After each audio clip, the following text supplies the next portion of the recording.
Hello friends, welcome back to our channel. Friends, आज आपको मेरा बैकग्राउंड कुछ अलग दिख रहा होगा क्योंकि मैंने आपको लास्ट वीडियो में भी बताया था कि मैं मेरे होम टाउन आई हुई हूँ। इस वजह से आपको वीडियो थोड़ा सी अलग लगेगी, पीछे का बैकग्राउंड थोड़ा सा अलग लगेगा। आज मैं किसी बुक की समरी या किसी बुक के बारे में चर्चा करने के लिए, डिस्कशन के लिए, उसके रिव्यू के लिए नहीं हूँ, बल्कि आज मैं आपसे बात करूँगी किताबों के बारे में। जी हाँ फ्रेंड्स, किताबें हमारी लाइफ में क्यों ज़रूरी है, किताबें पढ़ना हमारे लिए क्यों ज़रूरी है, और उसके साथ साथ एक स्टेप और आगे मैं बढ़ूंगी जिसका आपको धीरे धीरे पता चलेगा भी। ऑलराइट, सो फ्रेंड्स, किताबें पढ़ना हमारी लाइफ के लिए बहुत ज़रूरी है। किताबें सभी के लिए पढ़ना बहुत ज़रूरी है। बुक्स हमारी लाइफ का बहुत इम्पॉर्टेंट हिस्सा है। ये हमारा मार्गदर्शन करती है, ये हमें नई दिशाएं बताती है, हमारे साथ डिस्कशन करती है और साथ साथ में हमारा माइंड ओपन करती है। आपने कभी सोचा है कि हमारी लाइफ का जो इनिशियल समय है, इनिशियल जो 15-20 साल है, हम बुक्स के साथ बिताते हैं। मैं बात कर रही हूँ हमारी एकेडमिक लाइफ की, हमारी स्कूलिंग लाइफ की, जिसमें हम 15-20 साल तक लगभग बहुत सारी किताबें पढ़ते हैं, बहुत सारे सब्जेक्ट्स के ऊपर किताबें पढ़ते हैं। लेकिन जब हमारी ये एकेडमिक लाइफ, हमारी एकेडमिक जर्नी पूरी हो जाती है, उसके बाद क्या? इसके ओवर हो जाने के बाद हम किताबों के साथ नाता तोड़ देते हैं, हम किताबें पढ़ना छोड़ देते हैं। आपको पता है कि एक कंपनी का सीईओ एक साल में एवरेज 60 बुक्स पढ़ता है। और मैं बात कर रही हूँ, मैं किसी एकेडमिक बुक्स की बात नहीं कर रही हूँ, मैं बात कर रही हूँ वो किताबें पढ़ता है लीडरशिप के बारे में, बिजनेस बुक्स, आपकी मार्केटिंग बुक्स, सेल्स के बारे में और सेल्फ हेल्प बुक्स। सो ये 60 बुक्स एवरेज पढ़ता है एक सीईओ एक साल के अंदर। और ये पढ़ता है वो अपना माइंड शार्प करने के लिए, ताकि उसको ज़्यादा से ज़्यादा नॉलेज मिले, ज़्यादा से ज़्यादा लर्निंग्स मिले और ज़्यादा से ज़्यादा उसका माइंड ओपन हो। मुझे ये जेन्युइनली लगता है कि अगर आपको अपनी लाइफ में सक्सेस पानी है, अगर आपको अपनी लाइफ में सक्सेसफुल बनना है, तो आपको किताबें पढ़ना कभी नहीं छोड़ना चाहिए, अपनी बुक्स के साथ नाता कभी नहीं तोड़ना चाहिए। और मेरे ख्याल से तो ये बेस्ट इन्वेस्टमेंट होगा अगर आप अपने घर में एक छोटी सी लाइब्रेरी बनाते हैं। जैसा कि आपने भी देखा होगा कि मेरी वीडियोस के अंदर बैकग्राउंड में एक लाइब्रेरी का बैकग्राउंड होता है जो कि रियल है, और रियल में मैंने मेरे घर में एक लाइब्रेरी बनवाई है और मैं मेरा बहुत सारा समय उसके साथ बिताती हूँ। सो ऐसा कहा जाता है कि अगर आपके घर में ये दो चीज़ें हैं तो आपका घर बहुत अच्छा है, बहुत खुशहाल है और आप लोग बहुत सुखी हैं। फर्स्ट है एक लाइब्रेरी और सेकंड है एक छोटा सा गार्डन। अगर आप इन दो चीज़ों के अंदर इन्वेस्टमेंट करते हैं, अगर अपना आप नया घर बना रहे हैं, तो प्लीज़ इन दो चीज़ों में ज़रूर इन्वेस्टमेंट कीजिए। मैंने ज़रूर इसमें इन्वेस्टमेंट किया है और मैं बहुत खुश हूँ। इसको देख देख के मुझे बहुत खुशी होती है। लेकिन मैं आज ये वीडियो आपके साथ सिर्फ किताबें पढ़ने के बारे में बात करने के लिए नहीं लेकर के आई हूँ, बल्कि मैं एक स्टेप और आगे बढ़ना चाहती हूँ। जैसा मैंने इनिशियल में कहा था, मैं किताबें लिखने के बारे में बात करना चाहती हूँ। हमें सिर्फ किताबें पढ़नी ही नहीं चाहिए, बल्कि किताबें लिखने के बारे में भी सोचना चाहिए।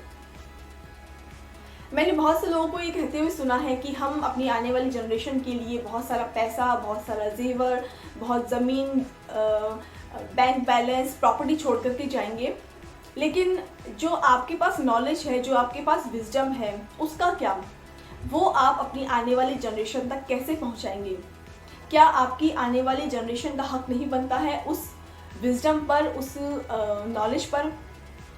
तो इसका क्या हल है? इसका आप कैसे अपनी नॉलेज, अपनी विजडम उन तक पहुंचा सकते हैं? इसका हल है अगर आप उसे पंक्तिबद्ध करते हैं। तो पंक्तिबद्ध मतलब आप उसे बुक की शेप देते हैं। तो बुक्स लिखने के मल्टीपल बेनिफिट्स हैं जो थोड़े बहुत मैं आपके साथ शेयर करना चाहूँगी। सबसे पहले तो ये कि जब आप किताब लिखते हैं, जब आप बुक लिखते हैं, तो आप अमर हो जाते हैं, आपका नाम अमर हो जाता है। आप तुलसीदास, हरिवंश राय बच्चन, कालिदास, इन सब का नाम तो जानते ही हैं। ये लोग आज अमर हैं। और ये अमर क्यों है? ये अमर है सिर्फ और सिर्फ अपनी बुक्स की वजह से, अपनी किताबों की रचना की वजह से। इन्होंने इतनी अच्छी अच्छी किताबें लिखी हैं कि आज अगर हमें इनके बारे में जानना हो तो सिर्फ और सिर्फ हमें इनकी किताब सामने लानी है और इन्हें पढ़ना है। तो इस तरह से किताबें लिख करके ये सभी लोग अमर हो गए हैं। आप रॉबिन शर्मा, अमीश त्रिपाठी, चेतन भगत, इन सब के बारे में तो जानते होंगे। ये सब अपने आप में बहुत बड़े ब्रांड हैं और इन्हें ब्रांड बनाया है इनकी किताबों ने। इनकी लेखनी, इनकी जो रचनाएं हैं वो इतनी ज़्यादा पॉपुलर हो गई हैं कि ये अपने आप में एक ब्रांड बन गए हैं।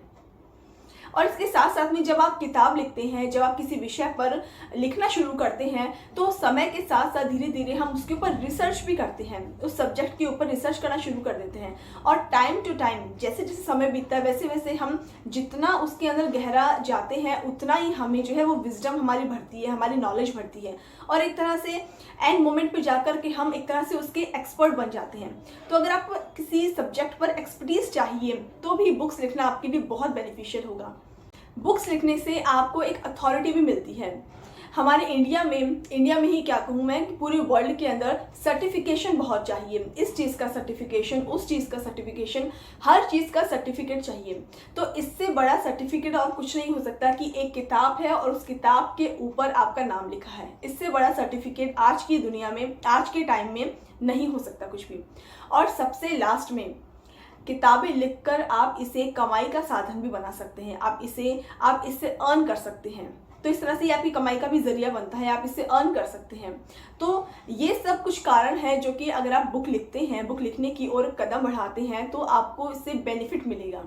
सो फ्रेंड्स, मैं आपसे यही कहना चाहूँगी एंड में कि किताबें सिर्फ पढ़ने के बारे में ना सोचिए, बल्कि किताबें लिखने के बारे में भी सोचिए, क्योंकि हर किसी के पास अपनी स्टोरी होती है, हर किसी के पास अपनी नॉलेज है, अपनी विजडम है, कुछ लर्निंग्स होती है जो हम अपनी लाइफ से लेते हैं। और अगर उसे आप एक किताब पर उतारते हैं, किताब में उसे बांधते हैं, उसे संकलित करते हैं, तो क्या पता किसी दिन वो आपकी लर्निंग किसी और के जीवन में काम आए और किसी और की लाइफ उससे बदल जाए, और किसी दिन आपको ये पता चले कि किसी की लाइफ आपकी लर्निंग्स की वजह से बहुत ज़्यादा बदल गई है। तो इससे अच्छी बात और क्या हो सकती है। इस बारे में ज़रूर सोचिएगा। Thank you so much for watching.